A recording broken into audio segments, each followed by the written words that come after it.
ጤና ይስጥልን ወደ ጄኤምኤም ቴሌቪዥን ተመልካቾቻችን ከጄኤምኤም ቴሌቪዥን የጄኤምኤም መረጃዎቻችን ወደ እናንተ የሚደርሱበት ሰዓት ላይ እንገኛለን። በቅድሚያ ማርስ ዜናዎች የኢትዮጵያ ወንጌል አማኞች አብያተ ክርስቲያናት ካውንስል የወጣቶች ኮሚሽን ከግሬት ኮሚሽን ሚኒስትሪ ጋር በጋራ በመሆን ለመስራት የሚያስችላቸውን የመግባቢያ ስምምነት ተፈራረሙ።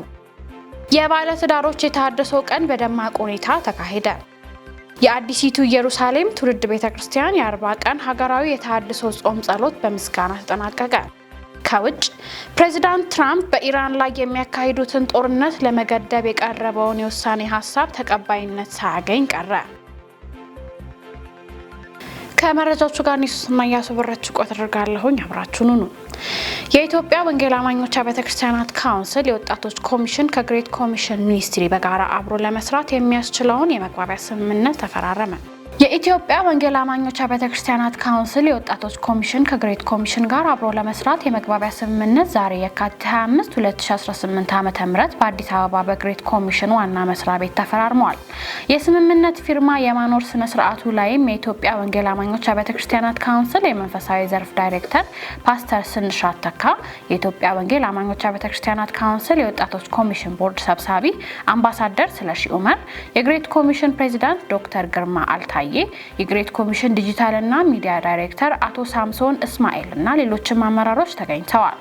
የስምምነት መርሃ ግብሩን በጸሎት በግሬት ኮሚሽን ዲጂታል እና ሚዲያ ዳይሬክተር አቶ ሳምሶን እስማኤል በመክፈት የመክፈቻ ንግግር የኢትዮጵያ ወንጌል አማኞች አብያተ ክርስቲያናት ካውንስል የወጣቶች ኮሚሽን ቦርድ ሰብሳቢና የኮሚሽኑ አስተባባሪ አምባሳደር ስለሺ ኡመር አድርገዋል። አምባሳደሩ በንግግራቸውም የመግባቢያ ስምምነቱ ወጣት መሪዎችን የማልማትና የማዘጋጀት ዲጂታል ሚሽነሪዎችን ማዘጋጀትና ማብቃት እንዲሁም ሀገር አቀፍ የተቀናጀ በኔትወርክ የተገናኘ የተማሪዎች አገልግሎት ስትራቴጂ መንደፍና ማስፋት በሚሉ ዘርፎች ላይ በትብብር ለመስራት በርካታ ምክክሮችን በማድረግ ተቋማዊ ትስስር ለመፍጠርና ልምድን ለመለዋወጥ የመግባቢያ ሰነድ መዘጋጀቱን ገልጸዋል።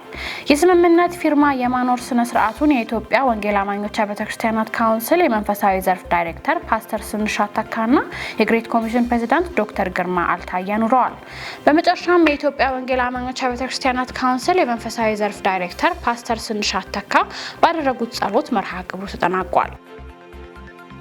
የኢትዮጵያ የሃይማኖት ተቋማት ጉባኤ ለኢትዮጵያ የወንጌል አማኞች አብያተ ክርስቲያናት ካውንስል መሪዎች ያለውን ልባዊ መልካም ምኞት ገለጸ።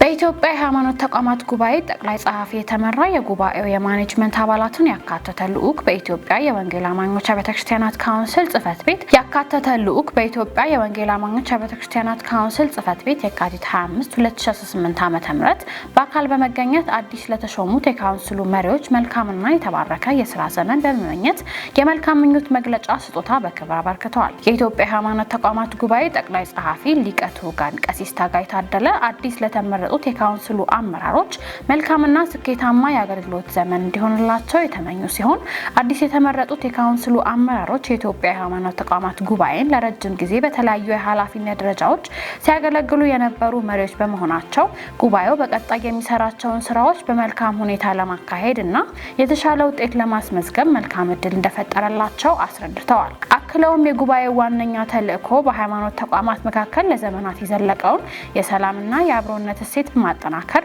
በህዝቦች መካከል ችግሮችን በምክክር ለመፍታት ልምድን ለማዳበር ልዩነትን አክብሮ በአብሮነት የመኖር እሴትን አጠንክሮ ማስቀጠል እንደሆነ ጠቅላይ ጸሐፊው ገልጸዋል። ከዚህም አንጻር ከካውንስሉ አመራሮች ጋር ይበልጥ በመቀራረብና በመተባበር በመላው የሀገሪቱ ክፍል በሰላም ግንባታና በተለያዩ ማህበራዊ ጉዳዮች ላይ በትብብር ለመስራት ጉባኤው ከምንጊዜም በላይ ዝግጁ መሆኑን አስታውቀዋል። የኢትዮጵያ የወንጌል አማኞች አብያተ ክርስቲያናት ካውንስል ፕሬዚዳንት የሆኑት ቄስ ደረጀ ጀንበሩ የጉባኤው አመራሮች በአካል ካውንስሉ ጽሕፈት ቤት ድረስ በመምጣት ያላቸውን ልባዊ ፍቅር፣ አብሮነትና መልካም ምኞት በመግለጻቸው የተሰማቸውን ደስታ በመግለጽ ልባዊ ምስጋና አቅርበዋል። በተያያዘም አሁን ያለንበት ዘመን ይበልጥ መተባበርን፣ መደጋገፍንና አብሮ መስራትን የሚጠይቅ በመሆኑ ከጉባኤው ጋር በመሆን ያሉንን አገራዊ አጀንዳዎች ለማሳካትና ተጨባጭ ውጤታማ ስራ ለመስራት ካውንስሉ አቅም የፈቀደውን ሁሉ እንደሚያደርግ አስረድተዋል። የኢትዮጵያ ወንጌል አማኞች ቤተክርስቲያናት ካውንስል ጠቅላይ ጸሐፊ የሆኑት ፓስተር ዶክተር ጌትነት ለማ በበኩላቸው ጉባኤውና ካውንስሉ በመተባበር የሚሰሯቸው በርካታ የጋራ አጀንዳዎች መኖራቸውን ገልጸዋል። ለምሳሌም ሰላም ግንባታ፣ በስነ ምግባርና በሃይማኖት የጋራ እሴቶች የታነጸ ወጣት ማፍራት፣ በሴቶችና በወጣቶች ላይ ያተኮሩ ልዩ ልዩ የአቅም ግንባታ ስልጠናዎች ላይ በመስጠት በጋራ መስራት እንደሚቻል ጠቅላይ ጸሐፊው አብራርተዋል። ለእነዚህና መሰል የጋራ አጀንዳዎች መሳካት ካውንስሉ ሁልጊዜ ከጉባኤው ጎን እንደሚቆም ያላቸውን መተማመን ገልጸዋል። በመጨረሻም የኢትዮጵያ ሃይማኖት ተቋማት ጉባኤ ለመልካም ምኞቱ ምልክት ይሆን ዘንድ ለካውንስሉ አመራሮች የክብር ስጦታ አበርክቷል። መረጃው የኢትዮጵያ ሃይማኖት ተቋማት ጉባኤ የህዝብ ግንኙነትና ሚዲያ አገልግሎት ነው። በሽሞሮ ቃለ ሕይወት ቤተክርስቲያን የወንጌል ስርጭትና የወጣቶች የስልጠና መርሃ ግብር ተካሄደ። ኢየሩሳሌም አካሉ ዝርዝር አላት። የአዲስ አበባ የሽሞሮ ቃለ ሕይወት ቤተክርስቲያን አጥቢያ ወንድሞችና እህቶች የከተማ ህብረት ወደ ጉራጌ ዞን መገር ኤነር ወረዳ ሽሞሮ ቀበሌ ጉዞ በማድረግ በሽሞሮ ቃለ ሕይወት ቤተክርስቲያን ወደ 40 ለሚሆኑ ወንጌላውያንና ለቤተክርስቲያኒቱ ወጣቶች የወንጌል ስርጭት ስልጠና በመስጠት በጾምና በጸሎት በማሳለፍ በዚያ አካባቢ ወንጌልን በኃይል በመስበክ በርካታ ሰዎች የምስራቹን ቃል የሰሙ ሲሆን ወደ 5 የሚሆኑ ሰዎች ኢየሱስ ክርስቶስን የግል አዳኛቸው አድርገው ተቀብለዋል። በተጨማሪም ለአቅመ ደካማ ቤት በመስራትና ከከተማ ህብረት ከመጡ ወጣቶችና አገልጋዮች ጋር በመሆን የቤት ለቤት ጉብኝት በማድረግ በአንድነት ማዕድ ማጋራት መርሃ ግብር ተካሂዷል። ከዚህ ጋር ተያይዞ በሁለት ወረዳዎች ውስጥ የሚገኙ የአብያተ ክርስቲያናት ህብረት ወጣቶችን ጥሪ በማድረግ ለሁለት ተከታታይ ቀናት ለምን ተጠራን በሚል ርዕስ የሙሉ ቀን ስልጠና በማካሄድ ይህ ህብረት ከቤተ ክርስቲያኒቷ አገልጋዮችና ወጣቶች ጋር የምስጋና የጋራ የአንድነት ጊዜ ማሳልፏል። በእነዚህ ሂደቶች ሁሉ ሲጸልዩ ለነበሩ በቤተ ክርስቲያኒቱ ውስጥ ላሉ አገልጋዮች፣ የአገልግሎት ዘርፎች መሪዎች፣ ምዕመናን በገንዘብ እንዲሁም በሐሳብ ከህብረቱ ጎን ለነበሩ የህብረቱ አባላት ስላደረጉት ድጋፍ እግዚአብሔር ይባርካችሁ በማለት የህብረቱ አስተባባሪዎች አመስግነዋል። የኢትዮጵያ ሙሉ ወንጌል አማኞች ቤተክርስቲያን የደቡብ ምስራቅ አዲስ አበባና አካባቢው ክልል የለገጣፎ ደንበል አጥቢያ ከ150 ጥንዶች በላይ የተሳተፉበት በይዘቱ ታላቅ የሆነ የባለ ትዳሮች የታድሶ ቀን አከናውናለች። ሰኞ የካቲት 23 2018 ዓመተ ምህረት በተከናወነው በዚህ መርሃ ግብር ጥንዶች በጋብቻ ተጣምረው የቆዩበትን ጊዜ ለማሰብ በተዘጋጀላቸው ስፍራ የማስታወሻ ፎቶ በመነሳት ወደ ጉባኤው የገቡ ሲሆን በወንድም ተሾመ ደበሌ እንዲሁም ወንጌላዊት ትዕግስት ካሳዬ ጸሎት ተደርጎ የዕለቱ መርሃ ግብር ተጀምሯል። በዘማሪ አላምራው ዮሴፍና በዘማሪ ታሪኩ ጉደታ በሶስት ምዕራፍ የአምልኮ ዘማሪ የተከናወነ ሲሆን የቤተ እምነቷ ምክትል ፕሬዝዳንት መጋቢ ለውየው ስንሻው ከባለቤታቸው እህት ደጌ አንተነህ ጋር በጉባኤው በመገኘት ለጉባኤው ሰላምታ አቅርበዋል። የአጥቢያዋ መጋቢ ሽመልስ ወጋሪ ከባለቤታቸው ሲስተር እቴነሽ አበራ ጋር በመሆን የእንኳን ደህና መጣችሁ መልእክት በማቅረብ አጠር ያለ ንግግር ያደረጉ ሲሆን በዶክተር ተረፈ ፈይራና በእህት ገላኔ አያንሳ ፕሮግራም መሪነት የዕለቱ መርሃ ግብር ተካሂዷል። በዕለቱ ተጋባዥ እንግዶች ዶክተር እንግዳ ፈሬሳ እና በባለቤታቸው ወንጌላዊት ዶክተር ቀበኔ ሁንዴሳ በሶስት ክፍል በጋብቻ ዙሪያ ትምህርት ተሰጥቷል። በትምህርቱም ልዩ ልዩ ርዕሶች የተዳሰሱ ሲሆን የጋብቻ መጽሐፍ ቅዱሳዊ ዓላማ፣ የባልና የሚስት የግልና የጋራ ኃላፊነት፣ በጋብቻ ውስጥ ሊገጥሙ የሚችሉ ተግዳሮቶችና መፍትሄዎቻቸው በጥልቀት ትምህርት ተሰጥቶባቸዋል። በየፕሮግራሞቹ መሃል አዝናኝና ቁም ነገር ያዘሉ ጨዋታዎች የተከናወኑ ሲሆን በመጨረሻም በጋብቻቸው ከ40 ዓመት በላይ ምሳሌነት ባለው ህይወት አብረው በመከባበር የኖሩ ባለትዳር ጥንዶች በአጥቢያው የተዘጋጀ የምስጋናና የእውቅና ሰርተፍኬት የተሰጠና የካባ የማልበስ ስነ ስርዓትም ተካሂዶ ኬክ የመቁረስ ፕሮግራም ተከናውኗል። በመጨረሻም ተሳታፊ ባልና ሚስት ጥንዶች ከመቀመጫቸው በመነሳት እጅ ለእጅ ተያይዘው ፊት ለፊት በመተያየት ይቅርታ እንዲጠያየቁ እርስ በርስ እንዲደናነቁ በማድረግ የዕለቱ መርሃ ግብር በጸሎት ተጠናቋል። መረጃው የኢትዮጵያ ሙሉ ወንጌል አማኞች ቤተክርስቲያን ነው። የመዋጀት ወንጌል ዓለም አቀፍ አገልግሎት ቡታጅራ በበሬሳ ቃለ ሕይወት ቤተክርስቲያን ለ3 ቀናት ያደረጉት የወንጌል ኮንፈረንስ ተጠናቋል። ታምራት ሞቲ ዝርዝራለሁ። ትውልድ የምስራችን ወንጌል እንዲሰማና የእግዚአብሔር መንግስት ወራሽ እንዲሆን ሲቀጥልም በፈረሱ ቅጥሮች በመቆም ቤተክርስቲያናትን በመስራት በመሪዎችና አገልጋዮች መካከል የሚፈጠሩ መለያየቶችን እርቅ እንዲፈጠር በማድረግ ሁለንተናዊ አገልግሎት ላለፉት 30 ዓመታት እየሰጠ የሚገኝ አገልግሎት ነው። የመዋጀት ወንጌል ዓለም አቀፍ የወንጌል አገልግሎት ቀኖቹ ክፉ ናቸውና ዘመኑን ዋጁ የሚለውን የእግዚአብሔርን ቃል መነሻ በማድረግም በቡታጅራ በሬሳ ቃለ ሕይወት ቤተክርስቲያን ለ3 ቀናት የቆየ የወንጌል ኮንፈረንስ አካሂደዋል።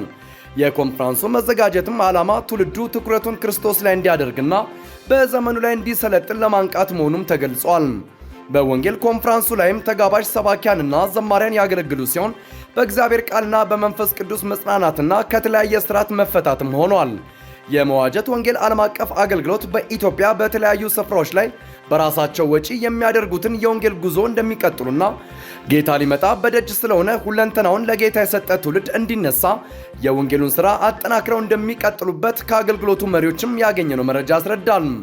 በመጨረሻም በሁሉም አቅጣጫ አብረው ማገልገል የሚፈልጉ ቅዱሳን ካሉ በራቸው ክፍት መሆኑንና እስከዛሬ በተሰሩት የወንጌል ሥራዎች በዳኑ ነፍሳት መደሰታቸውን በመግለጽ በቀጣይም ሰፋፊ ራእዮችን ይዘው የተቀበሉትን የወንጌል አደራ በአንድ ልብና በፍቅር እንደሚያስቀጥሉ የመዋጀት ወንጌል ዓለም አቀፍ አገልግሎት ሰብሳቢ የሆኑት ጋይ ዘውዴ፣ የአገልግሎቱ ቦርድ አባላት የሆኑት አገልጋይ መስቀሉና አገልጋይ ኤርሚያስ እንዲህ ሲሉ ገልጸዋል። የመዋጀት ወንጌል አገልግሎት በገጠሩም በከተማም ቢሆን የሚያገለግለው አገልግሎት ሌሎች ያልገቡበት ያልደረሱበት ወደ ገጠር በመግባት እያገለገለ ያለ አገልግሎት ነው። የመዋጀት ዓለም አቀፍ አገልግሎት እስከዛሬ በተለያዩ አካባቢዎች በተለያዩ ስፍራ እየገባ የተጣሉትን በማስታረቅ ወንጌል ያልተደረሰበትን ስፍራ አካባቢዎች በመግባት የብዙዎች መጽናናት እየሆነ ይገኛል። ከአብያተ ክርስቲያናት ጋር ከቤተ ክርስቲያናት ጋር በመሆን በገጠሩ አካባቢ በከተማ አካባቢ እየገባን እየሰራን ያለ ነው። ክብር ለእግዚአብሔር ይሁን እና ዓላማችን ዋናው ትኩረታችን ሁለት ነገር ነው። አንዱ ትውልድ እንዲድን ነው፣ በክርስቶስ ኢየሱስ አምነው እንዲድኑ ነው። በሁለተኛ ደረጃ ደግሞ ከአብያተ ክርስቲያናት ከቤተ ክርስቲያናት ጋር በመሆን አብረን ለመስራት በተለያየ አይነት እስራት ያሉ እንዲፈቱ፣ በተለያየ አይነት በሽታ ያሉ እንዲፈወሱ፣ ምድሪቷ ርግማን እንዲሰበር፣ በረከት ወደ ምድራችን እንዲመጣ ነው ዋና ዓላማችን አድርገን እየሰራን ያለ ነው። ይህን ሁሉ ላደረገው ክብር ለእግዚአብሔር ይሁን። በዚህ ህብረት ላይ በእርቅ በብዙ አገልግሎት ሰው በማይገባበት ቦታ እየገቡ እንዳገለገሉ እኛም በጥቂቱ ከነሱ ጋር ሆነን ሄደን አይተናል፣ አገልግለናል። እግዚአብሔር ረድቶናል። የእግዚአብሔር እጅ በእነሱ ላይ አይተናል። እግዚአብሔር ከኛ ጋርም ይቀጥላል። ክብር ለእግዚአብሔር ይሁን። የአዲሲቱ ኢየሩሳሌም ትውልድ ቤተክርስቲያን የ40 ቀን ሀገራዊ የተሃድሶ ጾም ጸሎት በምስጋና ተጠናቋል። የአዲሲቱ ኢየሩሳሌም ትውልድ ቤተክርስቲያን አዳማ አጥቢያ ከጥር 11 ጀምሮ ያወጀችው የ40 ቀን የሀገራዊ ተሃድሶ ጾም ጸሎት የካቲት 23 ቀን 2026 ዓ.ም በምስጋና ተጠናቋል። ጾም ጸሎቱ በየ40 ቀን ጾም ጸሎት ለሀገራዊ ተሃድሶ ርዕስ የተካሄደም ሲሆን 3 ዋና ዓላማዎችን ያቀፈም ነው። ለኢትዮጵያ ከጦርነት መውጣት፣ ሰላም፣ እድገትና ፍቅር እንዲሰፍን፣ በኢትዮጵያ ቤተክርስቲያናት ውስጥ እንደ መጀመሪያዊቱ ቤተክርስቲያን ዘመን አንድነት፣ ፍቅርና ቅድስና እንዲመለስ፣ የተሰቀለውን ክርስቶስና የሰማይ ተስፋ ብቻ እንዲሰበክ፣ በግል ሕይወት መንፈሳዊ ለውጥ እንዲመጣም ጸሎት ሲደረግ ቆይቷል። ጾም ጸሎቱ በ3 ቀናት የምስጋና ኮንፈረንስ በማካሄድ መዝጊያውን አድርጓል። በመዝጊያ ፕሮግራሙ የቤተክርስቲያኒቱ ዋና መጋቢ ከመጽሐፍ ቅዱስ በመጥቀስ በቤተክርስቲያናት ውስጥ የፈረሱና የተበላሹ ነገሮች እንዳሉ ገልጸዋል። አንድነት፣ ፍቅርና ቅድስና አደጋ ውስጥ መግባታቸውን ጠቅሰው አገልግሎት ከሰማያዊ ተስፋ ወደ ምድራዊ ጉዳይ መስበክ መዘዋወሩን አስጠንቅቀዋል። በዘመኑ የኢየሩሳሌም ቅጥር በፈረሰ ጊዜ በጾምና በጸሎት እንደተወደቀ ዛሬም ቤተክርስቲያንና ሕዝብ በጾም በጸሎትና በንስሐ ወደ እግዚአብሔር መመለስ እንዳለባቸው አሳስበዋል። ጊዜው የመለያየት ሳይሆን የአንድነት፣ የቂምና የጥላቻ ሳይሆን በፍቅር የመኖር መሆኑን አክለዋል። በመጨረሻም ለሕዝቡና ለሀገሪቱ በመጸለይ ፕሮግራሙ ተጠናቋል። መረጃዎቻችን እንደቀጠሉ ናቸው። አሁን ደግሞ ከውጭ ወዳገኘናቸው መረጃዎች እናልፋለን። ፕሬዚዳንት ትራምፕ በኢራን ላይ የሚያካሂዱትን ጦርነት ለመገደብ የቀረበውን የውሳኔ ሀሳብ ተቀባይነት ሳያገኝ ቀርቷል። በኢራን በሚካሄደው ጦርነት ላይ የፕሬዚዳንት ዶናልድ ትራምፕ ስልጣን ለመገደብ ያለመ በሁለቱ ፓርቲዎች የቀረበው የውሳኔ ሀሳብ ተቀባይነት ሳያገኝ ቀርቷል። ዳንኤል አንተነህ ዝርዝሩ እንደሚከተለው ተከታትሎታል። በኢራን በሚካሄደው ጦርነት ላይ የፕሬዝዳንት ዶናልድ ትራምፕ ስልጣንን ለመገደብ ያለመም በሁለቱ ፓርቲዎች የቀረበውን የህዝበ ውሳኔ ተቀባይነት ሳያገኝም ቀርቷል። ይህ ፕሬዝዳንት ትራምፕ የሀገራቸውን ምክር ቤት ፈቃድ ሳያገኙም ወታደራዊ እርምጃን እንዳይወስዱ ለመከልከል የታሰበው የውሳኔ ሀሳብም በ53 ተቃውሞ ውድቅም ሲደረግ የደገፉትም ደግሞ 47 ናቸውም ተብሏል። ዴሞክራቶች ትራምፕ የአሜሪካ ምክር ቤትን ስልጣን ወደ ጎን ገፍተዋል በሚልም ተችተዋል። በምክር ቤቱ ውስጥ ያሉ አብዛኞቹ የትራምፕ ፓርቲ አባላት የውሳኔ ሀሳቡን የተቃወሙ ሲሆን ነገር ግን ጦርነቱ በሚመጡበት ሳምንታት እየሰፋ የሚሄድ ከሆነም ሀሳባቸውን ሊቀይሩ እንደሚችሉም ጠቁመዋል። ባለፈው ሳምንት ማብቂያ ላይ የተጀመረው ይህ ጦርነት እስከ 8 ሳምንታት ሊቆይ እንደሚችልም የመከላከያ ሚኒስትሩ ቴክሴትም ተናግረዋል። ይህ ትራምፕ ከሰጡት ጊዜ በእጥፍ የሚበልጥ ነው የተባለም ሲሆን የምክር ቤት አባላቱ በፓርቲ ደረጃ ድጋፍና ተቃውሞቸውንም በተመሳሳይ የገለጹም ሲሆን አንዲት የሪፐብሊካን ፓርቲ የምክትል ቤት አባል ውሳኔውን በመደገፍም ለኢራንና ለአሜሪካ ወታደሮች የተሳሳተ መልእክት ማስተላለፍ ነውም ብለዋል። የዲሞክራቶች መሪው ቻክ ሹመር ድምጽ ከመስጠቱ በፊት ባደረጉት ንግግርም በመካከለኛው ምስራቅ በሚካሄደው ያልተቋረጠ ጦርነት አሜሪካ ሕዝብ ጋር ትቆማላችሁ ወይስ ወደ ሌላ ጦርነት እያስገቡት ካሉት ዶናልድ ትራምፕና ፔቴክሴት ጋር ትቆማላችሁ ሲሉም ጠይቀው ነበር። ይህ የውሳኔ ሀሳብ በምክር ቤቱ አባላት ውድቅ ቢደረግም ዛሬ ደግሞ ወደ ሌላኛው ምክር ቤት ቀርቦ ውሳኔ የሚሰጥበታል። ነገር ግን ተቀባይነት የማግኘቱ ነገር አጠያያቂ ነውም ተብሏል። በአሜሪካ ሕግ መሰረት ፕሬዝዳንቱ ይፋ ሳያውጁ በራሱ ውሳኔ ጦርነት ማካሄድ የሚችል ሲሆን ነገር ግን በ48 ሰዓት ውስጥም ለኮንግረሱ ማሳወቅ ይጠበቅበታል። የውጭ ጉዳይ ሚኒስትሩ ማርኮ ሮቢዮ እንደተናገሩትም የትራምፕ አስተዳደር በሕግ የሚጠበቅበትን ሂደት አክብሮ እየሰራ መሆኑን በመጥቀስም ፕሬዝዳንቱንም ተከላክለዋል። በኢራን ላይ ጦርነቱን ከመክፈቱ በፊት ከፍተኛ የምክር ቤት አባላት እንዲያውቁ መደረጋቸውንና ምንም እንኳን አስፈላጊ አልነበረም ቢሉም ትራምፕ ለምክር ቤቱም እርምጃቸውን በደብዳቤም ገልጸውም ነበር። ዘገባው የቢቢሲ ነው። በመጨረሻም ጣሊያን የአየር መከላከያ እርዳታን ወደ ገልፍ ሀገራት እንደምትልክ ጠቅላይ ሚኒስትር ሜሎኒ አስታውቀዋል። ጣሊያን የኢራን የአየር ጥቃት ለገጠማቸው የባህረ ሰላጤው ሀገራት የአየር መከላከያ እርዳታ ለመላክ አቅዳለች ሲሉ ጠቅላይ ሚኒስትር ጆርጂያ ሜሎኒ ተናግረዋል። ሮይተርስ የዜና ወኪል እንደዘገበው እንደ እንግሊዝ፣ ፈረንሳይና ጀርመን ሁሉ ጣሊያንም ለገልፍ ሀገራት በተለይም በመከላከያና በአየር መከላከያ ዘርፍ እርዳታ ለመላክ አስባለች። ይህ የሆነው ወዳጃዊ ሀገራት በመሆናቸው ብቻ ሳይሆን ከሁሉም በላይ በ10 ሺዎች የሚቆጠሩ ጣሊያኖች በክልሉ ውስጥ ስለሚኖሩና ወደ 2000 የሚጠጉ የኢጣሊያ ወታደሮች በስፍራው በመሰማራት ታቸው ነው።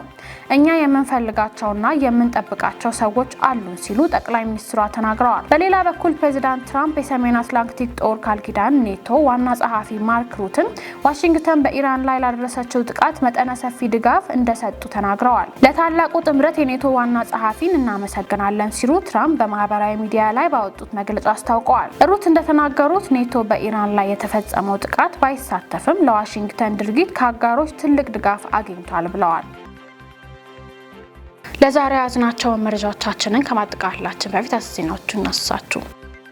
የኢትዮጵያ ወንጌል አማኞች አብያተ ክርስቲያናት ካውንስል የወጣቶች ኮሚሽን ከግሬት ኮሚሽን ሚኒስትሪ ጋር በጋራ በመሆን ለመስራት የሚያስችላቸውን የመግባቢያ ስምምነት ተፈራረሙ።